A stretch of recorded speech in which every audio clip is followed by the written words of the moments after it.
Today I want to speak to you from the Gospel of John, chapter 3, and just one verse, verse number 3. This is an incident in the life of the Lord Jesus Christ. As Jesus was ministering throughout Israel, he came across many people. Some of them were good people, some of them were bad people. Some of them were religious people, some were religious leaders, some were not so religious.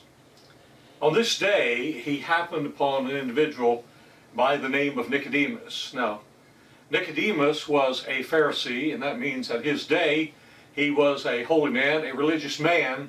As a matter of fact, he was a leader of the Jewish people, a man that sat on the Sanhedrin, the governing body of Israel at that day. He was informed and he was enlightened. He was a teacher of men. He was a guide to those interested in spiritual truth. He came to Jesus because for some while Nicodemus had been watching him and he had been listening to him. A lot of people saw him, a lot of people heard him, a lot of people saw the miracles that he did, and they interpreted it in various fashions. There were some that were delighted and hailed him as the Son of God, the King of Israel, Messiah. However, there were those who saw him with a critical eye, and there were those that did not like what they heard and did not like what they saw. Especially was this true among the religious leaders of that day. He was not of their group. He was not one of them. He was far different. He looked different. He talked different. He taught different. He saw different. He was different in every way. He loved men, women, boys and girls, and he came, the Bible says, to seek and to save that which was lost, and it's evident in the manner in which he went about the task that he was given. But Nicodemus, although he was a leader of the Jews, did not view him as did the others. He watched him. He listened with an open mind. And as he saw him, he said, "Master, we know that thou art a teacher come from God, for no man can do these miracles that thou doest except God be with them." He was a good man in many ways, as far as good men are concerned. He had an open heart, an open mind, and as he saw what Jesus did, and as he listened to what he said, he was convinced that here is far more than just another desert prophet. Here is someone that's far more than just another teacher. He said, "I've observed you, I've listened to you, and nobody can do the things you do except God be with him." That's very commendable. But notice what Jesus said now in verse number 3. Jesus answered and said unto him, "Verily, verily, I say unto thee, except a man be born again, he cannot see the kingdom of God." Now, Nicodemus would have known certainly what that meant. The kingdom of God was a promise that had been given to Abraham, to Isaac, to Jacob, to David. And David was promised that the day was coming when a son of his loins would sit upon the throne of Israel and would have a kingdom of which there would never be an end. He would rule and he would reign. It would be the kingdom of God among men. And this was the hope, and this was the prayer and the dream of the people at that day. Nicodemus, certainly, being a religious man himself, wanted to be part of that wonderful kingdom. But Jesus says to him, except a man be born again, he'll not even see it, much less enter into it. Now there's a new twist, isn't it?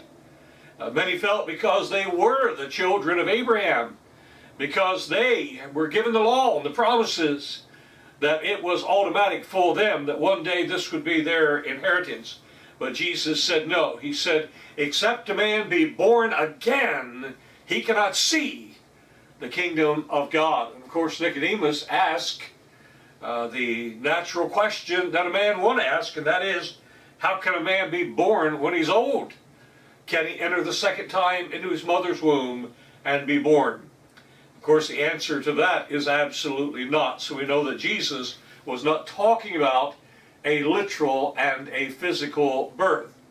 He goes on to explain that there are two kinds of birth. He says, "Verily I say unto thee," in verse 5, "except a man be born of the water and of the Spirit, he cannot enter into the kingdom of God. So there are two births spoken of here. One is of the water. That speaks of the natural birth.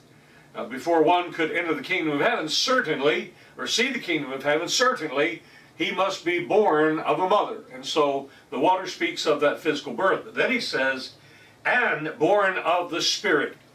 Now, the wording in the original language where it says born again means literally born from above. And so Jesus is here speaking of, if you will, a spiritual rebirth. Not a physical rebirth, but a spiritual rebirth.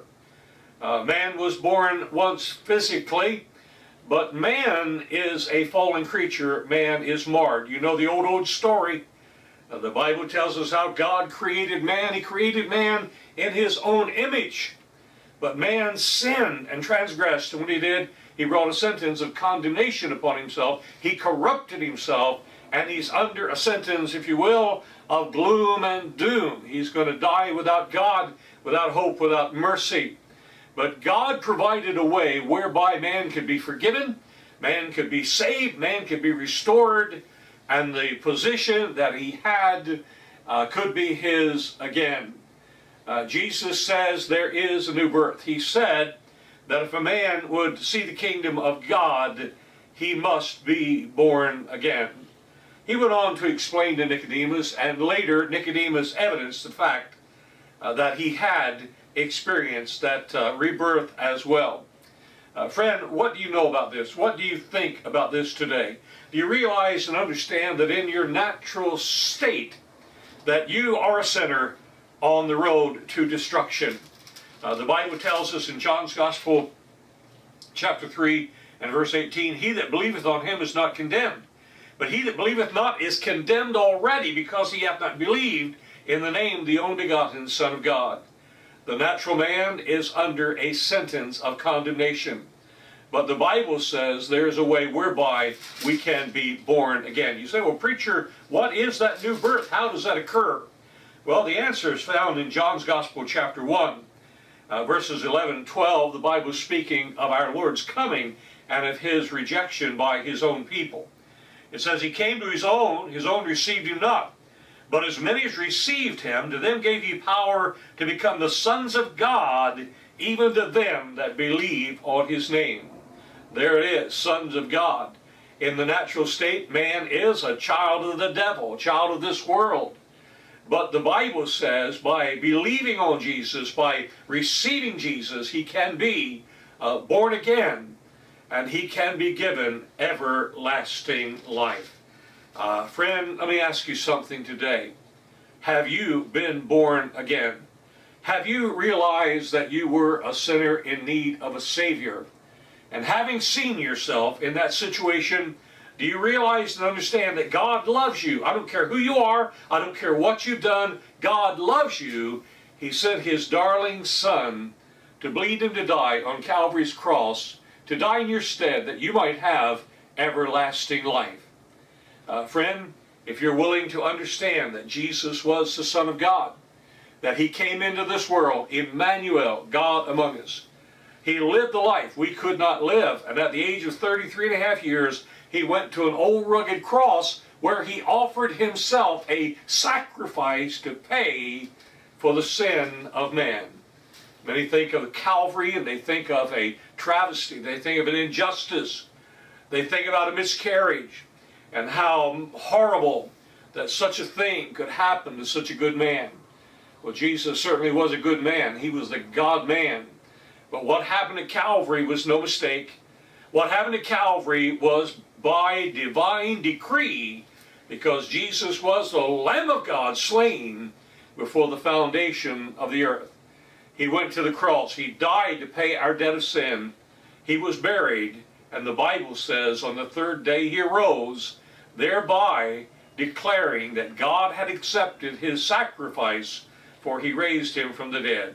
He lives today, offering everlasting life to every man, woman, boy, and girl that would put their faith and trust in him.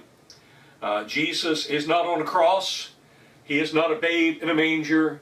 He is not simply a character from history or a character out of the Bible.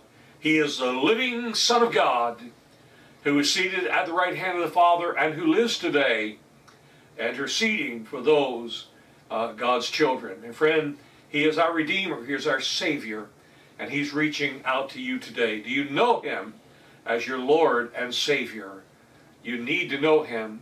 You can know Him by repenting of sin and by accepting what the Bible says about Jesus and accepting His death, His burial, His sacrifice as your payment for sin.